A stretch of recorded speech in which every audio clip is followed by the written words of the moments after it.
Hi, it's Angela here. I'm so happy to be here with you again today. Thank you for joining me.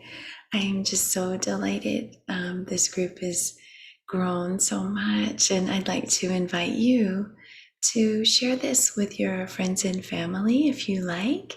It would be a wonderful way for you to connect and have a reason to get in touch with people. I have these little groups of women friends who I go to dinner with or we go for walks with, and they're all little different groups of people. And I found that during the pandemic, coming back to ourselves and nurturing our friendships has been hard because we get so interwoven in our family lives and whatever you're doing at home with your roommates or your dog or your kitties. And I love that grounding element of the pandemic, but it's, things are opening up and it's time to return to our social vitality as well as our our body's vitality. So thank you for joining me today. I want to share that today I am discussing alignment.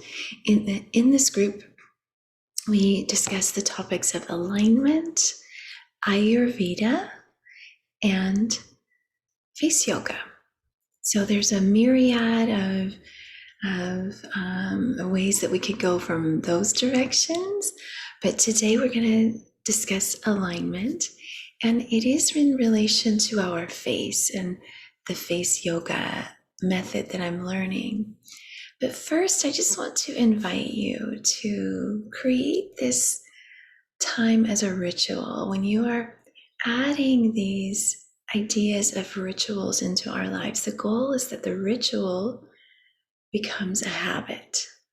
So creating new habits is very difficult. I don't know if you've tried to do something and it just didn't stick, and then you go back to it and you try again, and like there's this big cycle. And it's with your health and wellness, my suggestion is to create a ritual out of your self-care. I can't think of any better time in the world to do this, as our healthcare system is completely almost inaccessible to so many. Preserving your health and preventing disease and problems is truly your best course of action, no matter your socioeconomic standing. Even if you have great insurance or the means to pay for treatment, it's very difficult to get in to see a specialist, especially, or even maybe your general practitioner. So turning into our bodies and connecting with alignment. I lit some candles. I'm doing this before a yoga class that I teach at 7:30 in the morning. And I want to share with you a couple of things about alignment.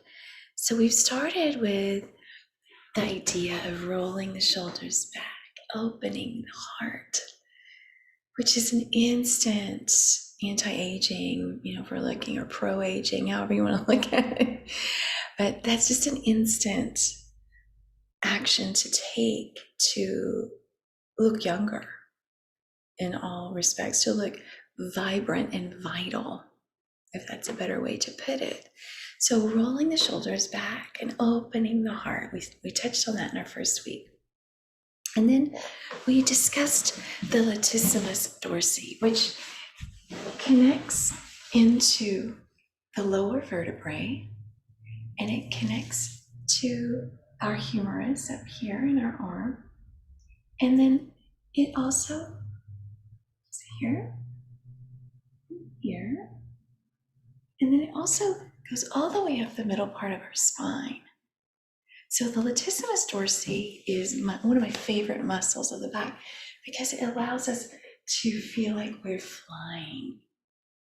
It allows us to elongate our bodies, It allows us to climb a tree if we need to go pick a lemon. And the latissimus dorsi is such that it helps us to hold ourselves up, position ourselves tall. So I'd like to just allow those two lessons to marinate. And as we refine our openness in our body, we do want to ensure that we keep the integrity of the curvature of our spine. So I just wanted to correct this. And let me show you what I'm talking about. So our spine has this natural curve here, and we do want to tuck our hips just to ensure that we have good posture when we're standing. It's a very great alignment trick if you have a standing job or you work in the kitchen a lot. And then we want to roll the shoulders back. Ensure that our head is on this horizontal plane here with the crown pointing up, opening the shoulders, tucking the pelvis. It creates a beautiful curvature of the spine that is very natural.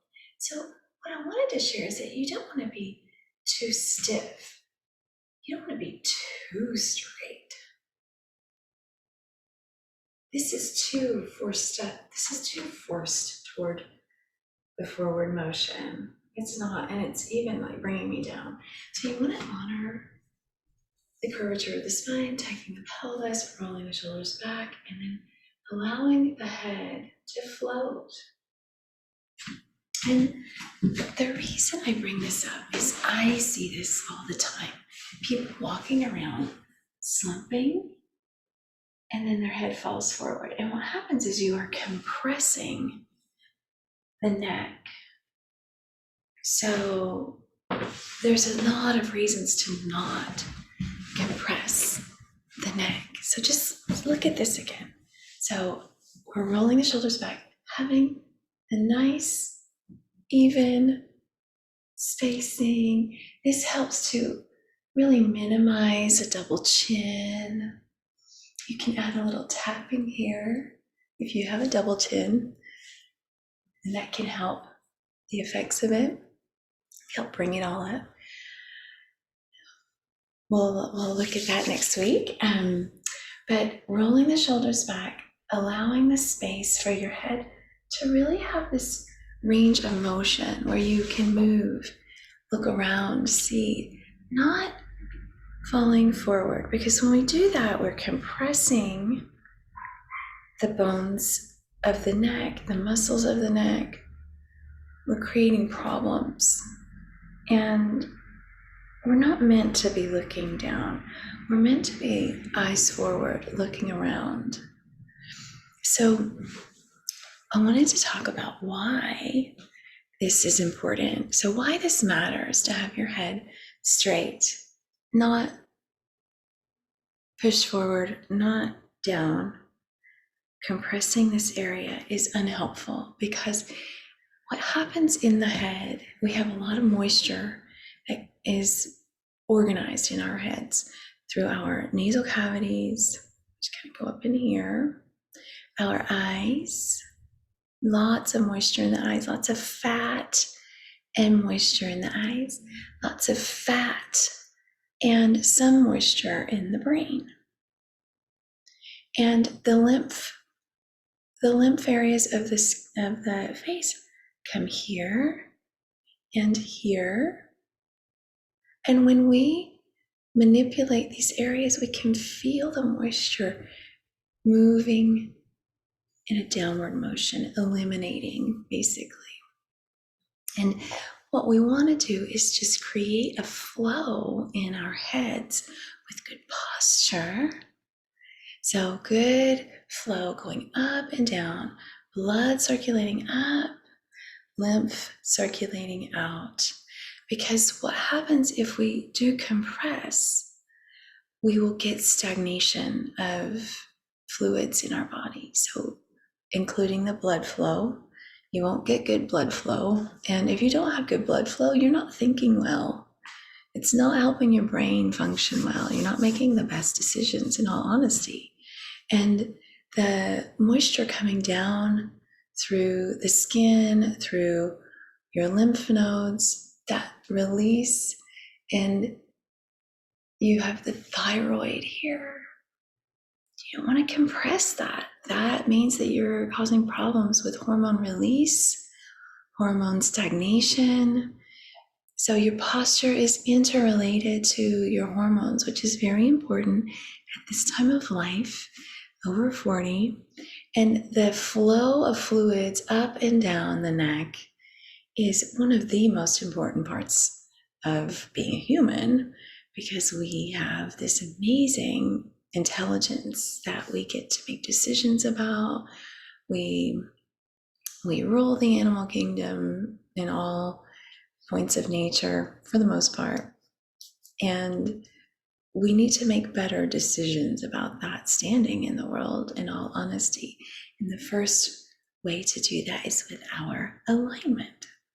So I wanted to touch on this because it's just critical that you have your head straight. You have your head in good alignment. I live with someone who hunches over and works like this all day long. It's not good. It's not good. Taking the steps to roll the shoulders back, elevating the head. If you do sit at a desk all day, and this is, cumbersome, the best course of action is to get a standing desk and to use that for most of the day. And, you can work on your alignment. Another idea would be to get an exercise ball to sit upon at your desk. That can help you to be very conscious of your abs, your core, creating strength in your core, rolling the shoulders back, keeping the head straight, allowing the flow to happen. It's so important for the ears, all the moisture in the ears, the eyes, the head. We have all of these sections of our skull that connect and have these little connection points, and fluid can get trapped in there, and it can create a lot of problems if it's not set up well for drainage and for blood flow to the head. So I hope you can take this information, just let it sit with you and ruminate on it, and notice in your body and look at others. The reason I feel called to do this work is because all I have to do is look out my window and see that people are struggling with their health. And there's ways to create the structure in your life through your daily habits that can help you have good health for the long term. And it's within our power to create an environment for ourselves where we are able to do that. So when you're thinking about your alignment, creating a ritual around it will help it stick into your head every day. So today I've lit a candle. Perhaps we can end this session with a little meditation and mantra. That my mantra today is that I stand tall. I embody good posture.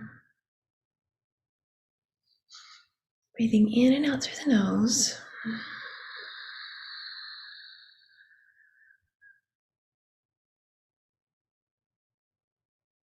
In and out through the nose.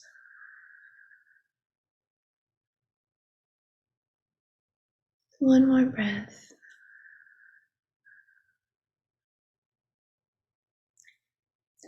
Thank you for watching. Namaste.